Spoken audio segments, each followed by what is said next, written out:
All right, so this is where he left off last time, and talking about Kim Clement and how he saw a couple things going on.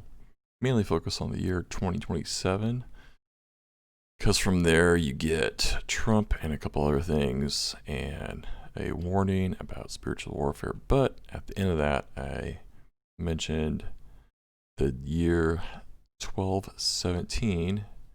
And for that, we're going to go to an article that was written in 2008, which summarizes what they basically went through a bunch of old Hebrew documents and translated them. And in one of those, they found this prophecy that was given in 1217. And so I'm going to go ahead and read it. So, some 800 years ago in Germany, Rabbi Judah ben Samuel was a top Talmudic scholar with an inclination for the mystical. Before he died in the year 2017, he prophesied that the Ottoman Turks would conquer Jerusalem and rule the holy city for 8 Jubilee years. A biblical Jubilee year consists of 50 years.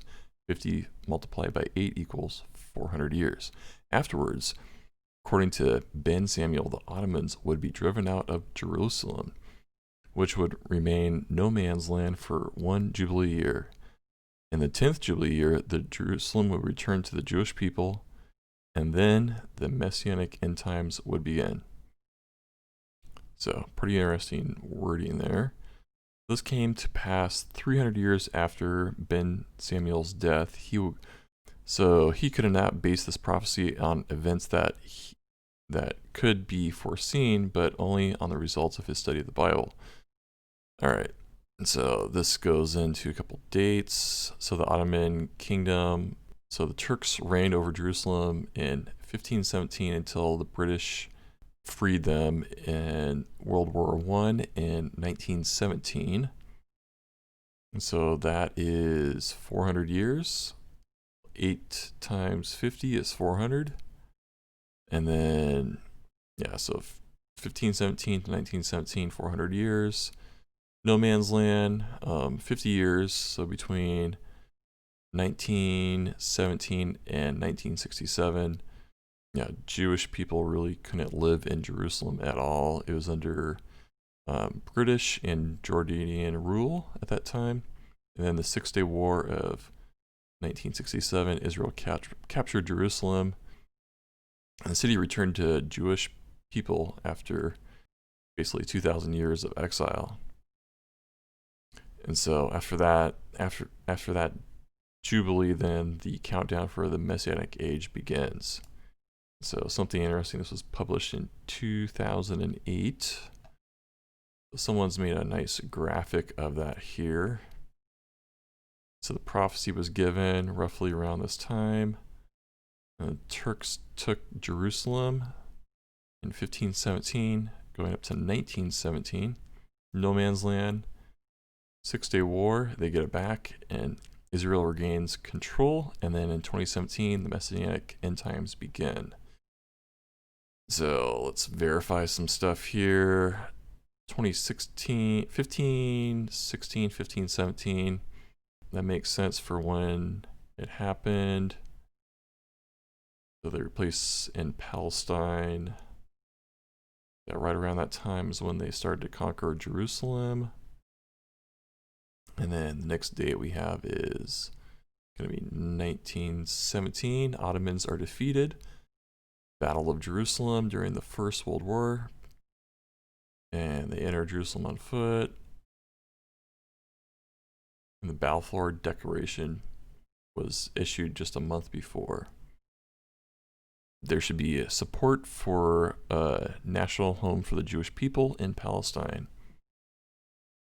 And Ottoman region with a small minority Jewish population that lived in Palestine at that time.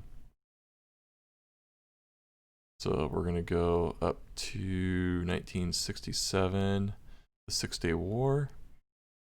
So that's when they were able to capture Jerusalem. And then we go down to 2017, and that is when Jerusalem becomes the capital of Israel. yeah, a lot of interesting dates for sure. And as we know, 2017 is also the start of the, well, that's when the Woman of the Sky prophecy was given. So yeah, we got some pretty interesting dates there. This graphic does it pretty well. And so yeah, it just says that the beginning of the Messianic Endtime. And so according to this, you would have 50 years, and so that'd be 2067. Yeah, 2067 is when that happens. Yeah, so Isaac Newton predicted 2060 as the end of the world. And so if you take the 7 years of tribulation, that gives you 2067. So yeah, pretty interesting that a lot of this all kind of circles around this. And yeah, it looks like he did 2016 and 2060. Millennium would not begin until the year 2016. Judah Ben-Hur puts it in 2017, which I believe is more correct for when the end time could begin. Anyway, short little video here. Next one I'll be doing is going to be on Daniel chapter 12 at the very end of it, and dealing with the 1290 and 1335 days. And if we convert those to years instead of days, what could that mean? How does that line up? So with that, take care.